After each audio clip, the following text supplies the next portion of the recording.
Today we talk about how can you fix that problem you have on your GoodRx app. So all you have to do, you just go down here, you click here on settings down here.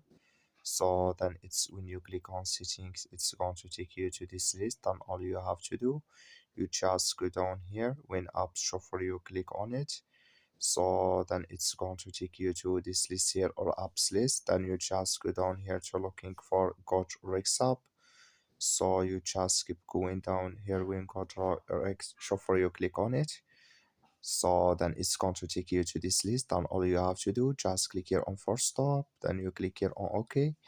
So then you go down, you click here on storage, you come to storage list here, you just click here on clear cache. Then all you have to do, just turn off your Wi-Fi and turn on it, then it's going to work with you on your GoodRx app. That's all you have to do. I wish you all get it. That's all. Thank you for watching. Don't forget to support us by liking and subscribe.